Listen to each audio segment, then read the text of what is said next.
Hey guys, welcome to my final Facebook Live for the year.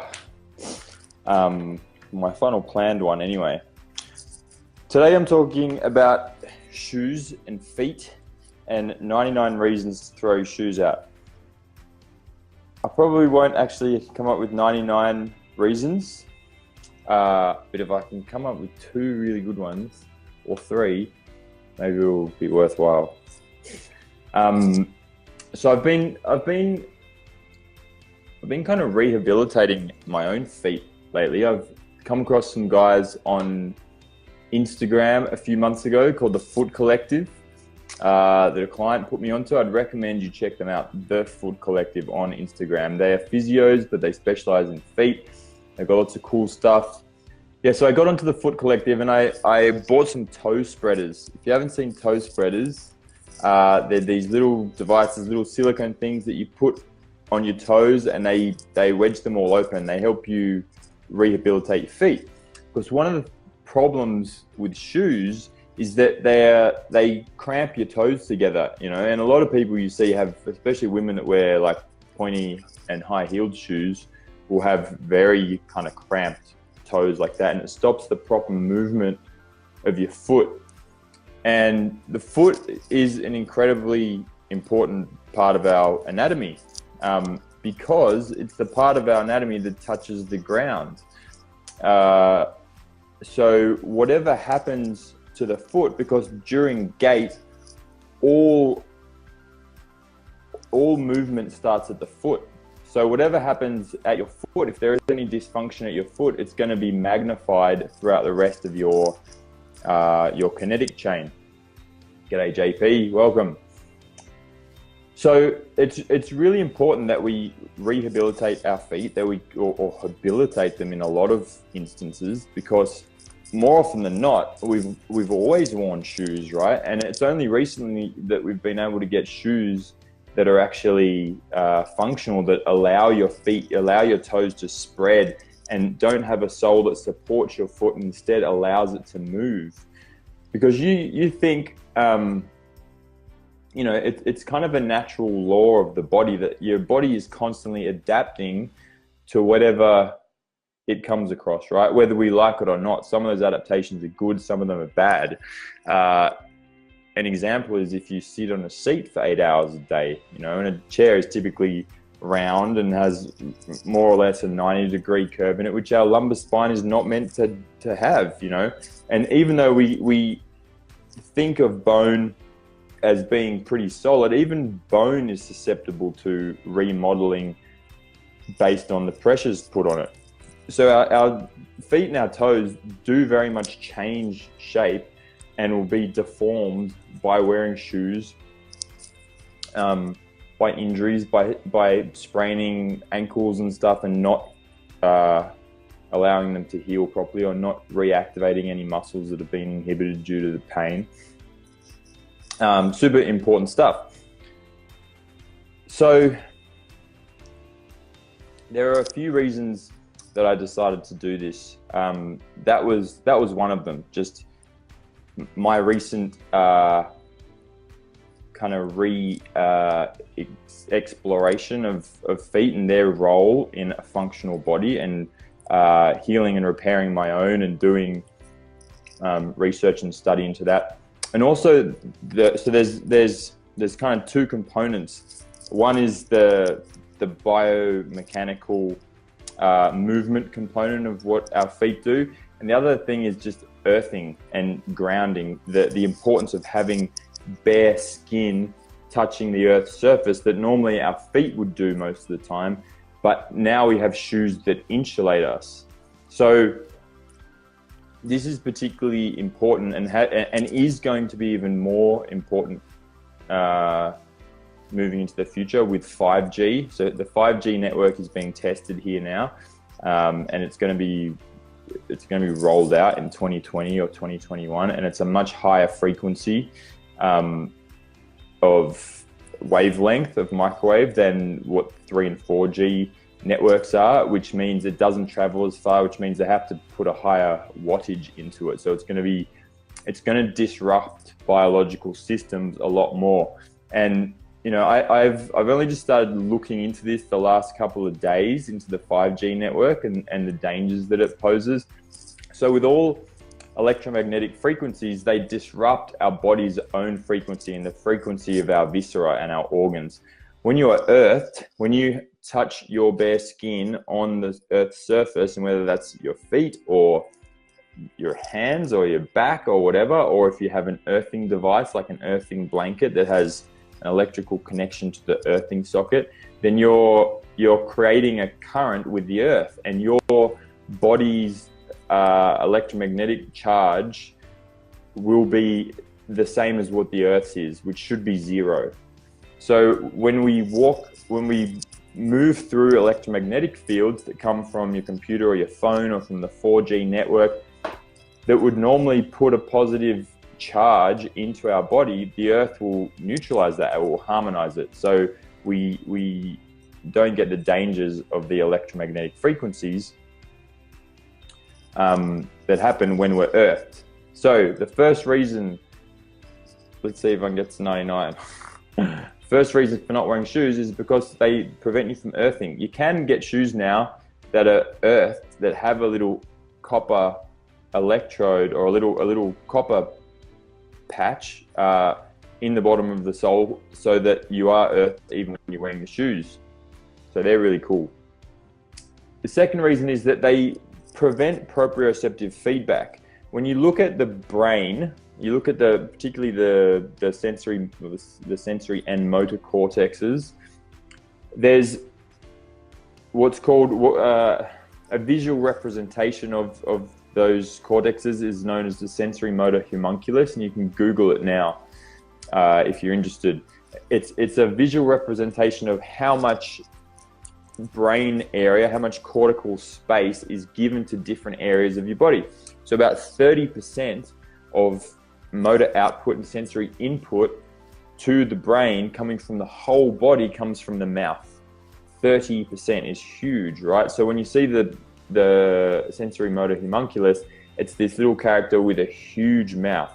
And the reason for that is, well, there are two reasons. One is that the mouth is so important for survival because we need to chew, right? Because prior to dentistry and medicine, if we couldn't chew food, we wouldn't last very long. You know, we didn't have a drip, we didn't have dentistry to give us an implant or a filling or something. If we couldn't chew food, we'd eventually die, and it wouldn't take too long. So the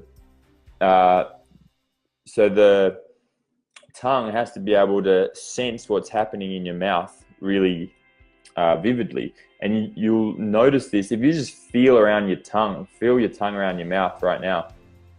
Your teeth feel huge, right? They feel really big.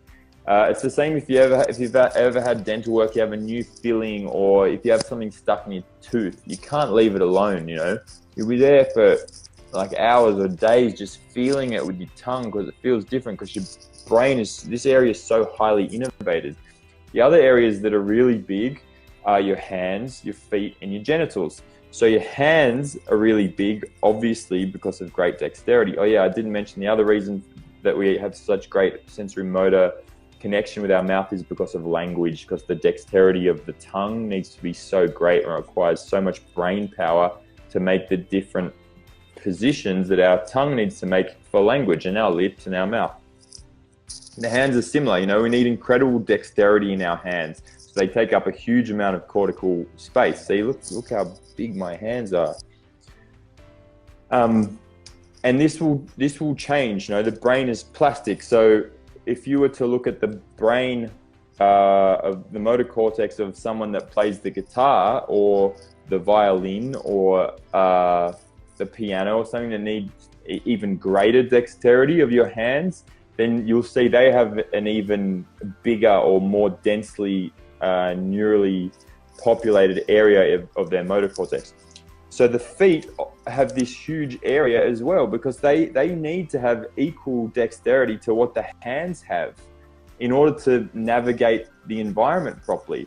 And it's not just that we need huge amounts of coordination to move, but we need to have a lot of information coming from the ground as well. We are sensory motor beings, as my teacher Paul Check always says, which means we feel in order to move.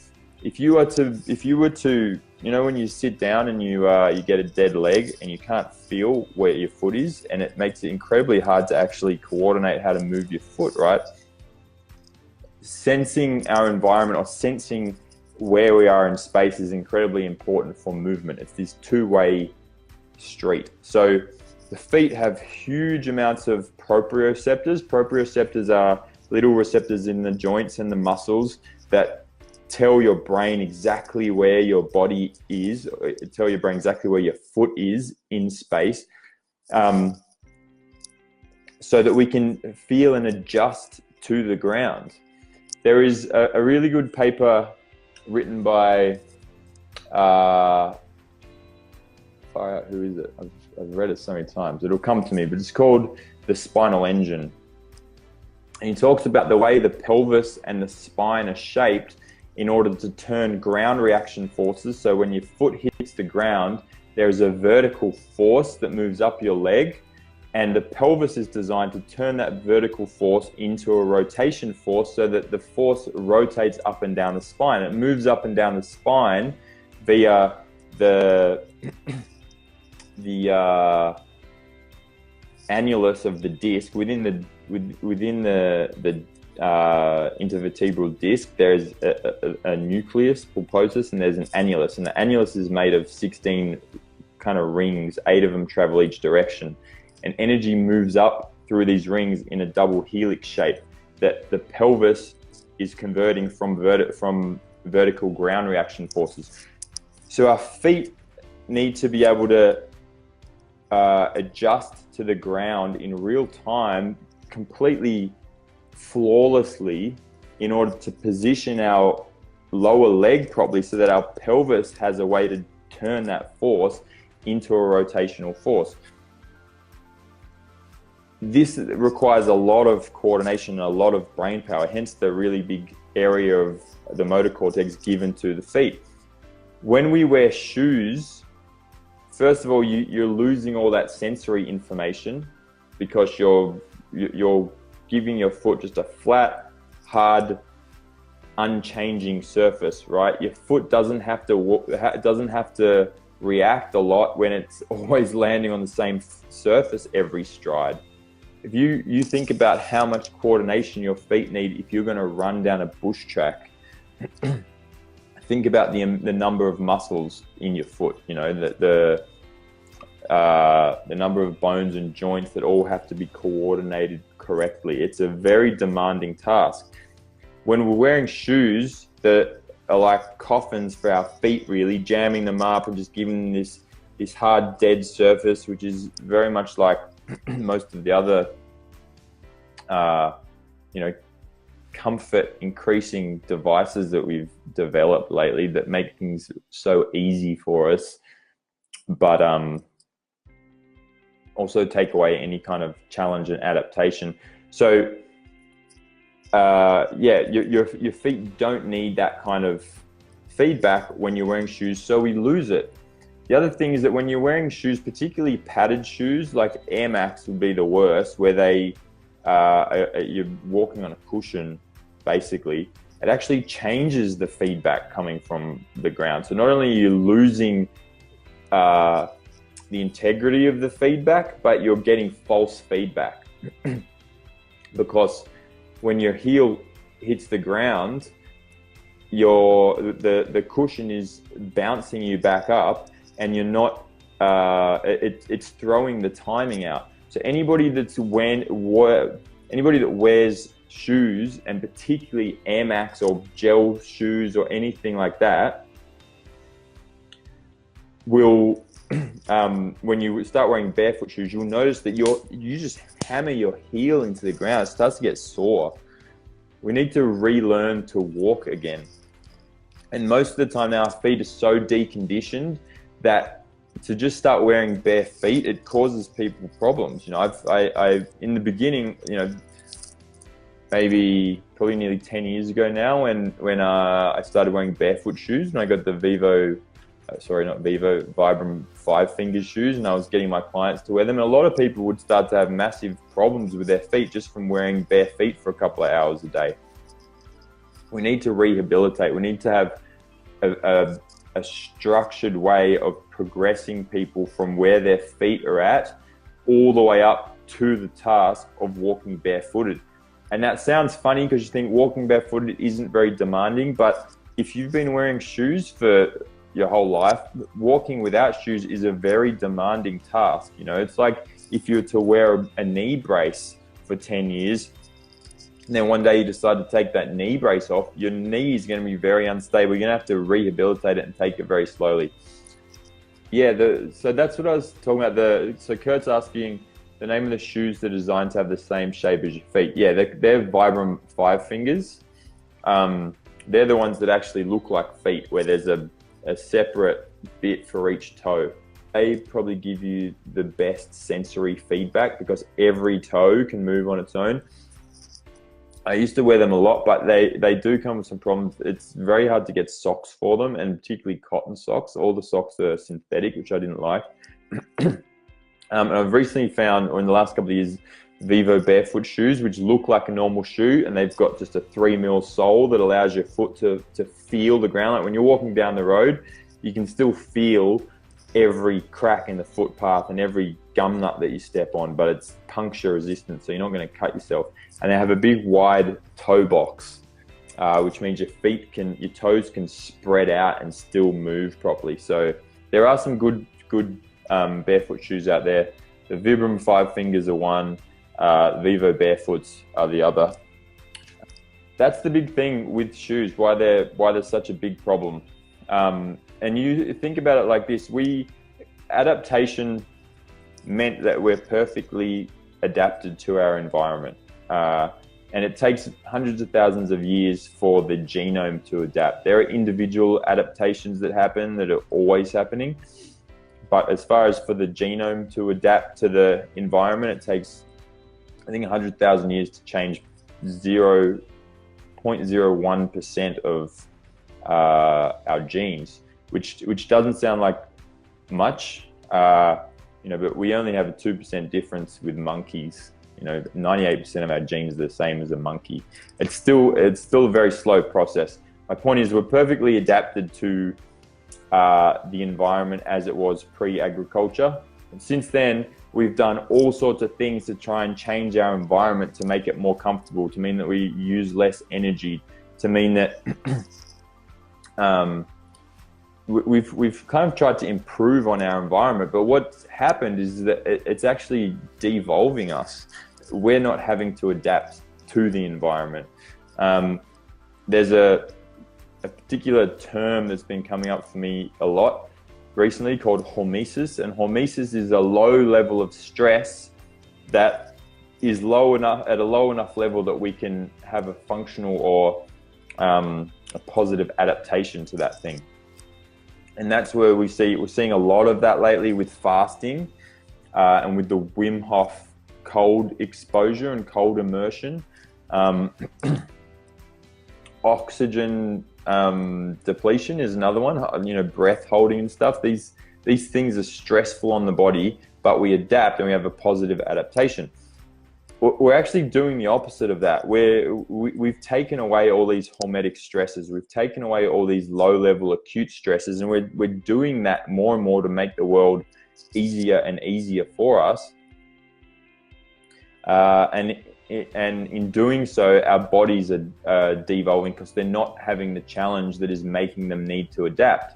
We invented shoes to make it easier for our feet, and no doubt, in the beginning, shoes, who knows what the first shoes were? Maybe a bit of animal skin just tied around your feet for when you're walking through the snow or something. And they've since evolved till now. We've got shoes like Air Max that have, the latest Air Max I've seen have like a 1-inch air bubble underneath it. Supposedly to, so we're walking on a cloud or something, or walking on a pillow. I don't know what people are thinking when they buy Air Max. But our feet devolve. It's the same with you know, since in the last 100 years, we've had rubber-soled shoes. We've also had beds that are up above the floor. You know, we have insulated floors in our homes. So a lot of people will go years without ever touching the earth, without ever grounding themselves and dumping some of the positive ionic charge that we get within our bodies. You know, and all these, I guess what I'm trying to say is we need to get back to doing things more naturally and challenging ourselves with cold, with breath holds, with fasting, with wearing bare feet, with just going out into nature. You know, we need challenge. We need acute challenges and acute stressors that we can adapt to. Because what we have now is we have all these chronic stresses. We have chronic low-level stress that's coming from work, coming from bad water and bad food, and not enough sleep, and our psyche and pollutants in the environment and the electromagnetic fields that are all around us. All these chronic stresses that we don't escape from, that we can't adapt to. So get into bare feet. We need to, if you're having trouble with that, start off just a little bit every day. Get some barefoot shoes. You know, you're best off to go and just wear bare feet on a very conductive surface. So wet sand at the beach, or like green, very luscious grass those two surfaces are gonna conduct the most with the earth surface. And they're giving you, you know, our feet, in order to awaken those proprioceptive pathways in our feet, we need to walk on different surfaces as well. So walking on hard sand and walking on soft sand and walking on pebbles, walking on grass, walking through the bush where you have different sized rocks and stuff like that. Those things that kind of hurt your feet a little bit in the beginning are actually really good for your feet. We need to reawaken the sensory aspect of our feet so we can start to activate all those muscles. The other thing is, there's physiological law, I think it's called Wolff's Law if I remember correctly, it's been a long time, but when you palpate the skin above a muscle, you're going to stimulate the pathways to that muscle. So if your arch stabilizes and disengaged because you've been wearing shoes and because they haven't been receiving any stimulation, going outside and walking on different surfaces is going to stimulate the skin under your arch and is going to activate the arch stabilizers. That's going to help to re-engage the muscles of your foot. So go out, get on different surfaces, wear bare feet, pay attention to your feet. You know, they shouldn't be hurting. Get some toe spreaders. Go and check out the Foot Collective on Instagram. They do really cool stuff with the feet. I'm doing a workshop too on the 19th of January, which is on feet, functional feet and pelvises, where I'm going to go into a lot more depth into how to assess the feet and their relationship to the pelvis. Going to go into training progressions for feet, so how to take them from a very conditioned state right up to walking and running and jumping and doing even more demanding stuff that we can do in the controlled environment of the gym that gives you a bit of a buffer for going outside and running on rough terrain and stuff like that.